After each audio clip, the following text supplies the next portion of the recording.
Hey guys, so I want to talk to you about the dangers of a low-carb diet. Not a low-carb, high-fat, but a low-carb diet. So today I was talking to this young guy in the gym. He's like 22 years old, and he tore his rotator. He's doing bench press, and yeah.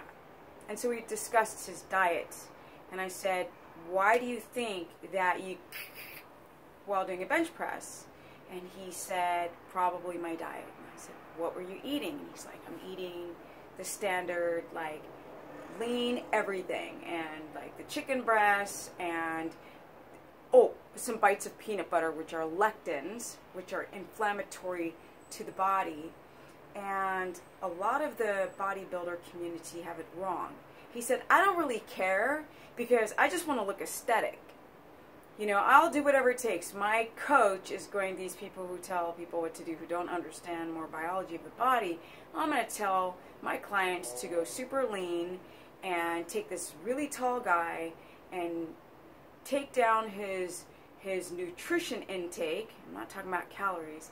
Down to nothing, almost no fat, a couple bites of peanut butter, which are legumes, super high in phytic acid, and deplete his glycogen, and boom, go work out real heavy. That's really smart. But I couldn't get him to listen because he goes, I only care that I'm aesthetic. And I'm like, well, now you can't do fitness competitions at all because your shoulder's fracked up.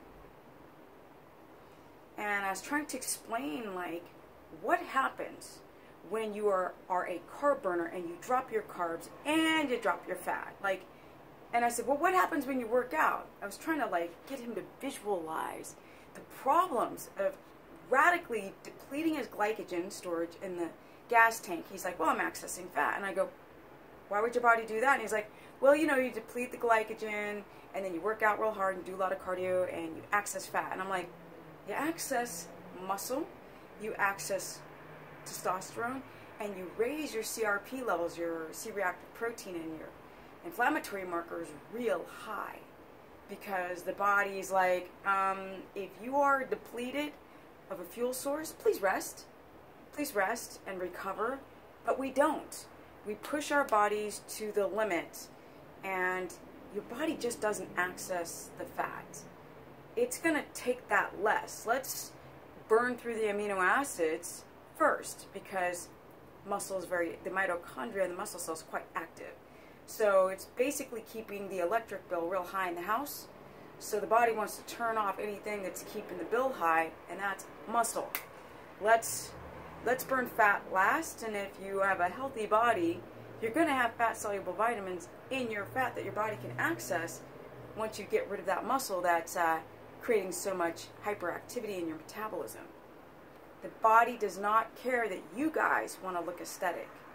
You know, you go to Instagram, Instagram this and the YouTube channels, and everyone's confused.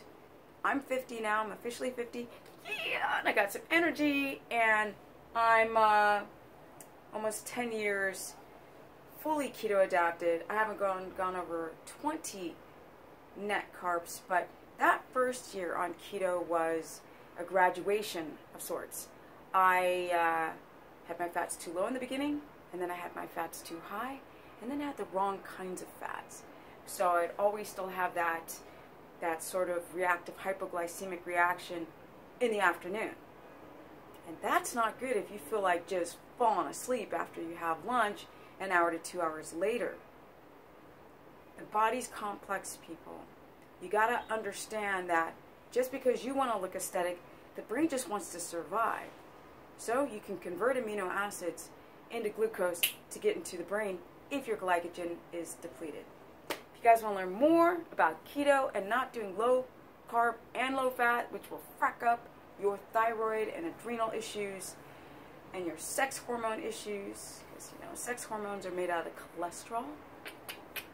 So if you keep not eating enough fat, especially animal fat, your body will have to rock and paw to give to Pete, and that creates what? Torn rotator. You can go to StephaniePerson.com, Stephanie the Business Person, my Facebook fan page, Stephanie KETOGENIC on my Instagram-y, and we have to learn more about the body, guys. These technology and videos and Instagram is confusing people on what it really takes to be healthy at 50. Peace.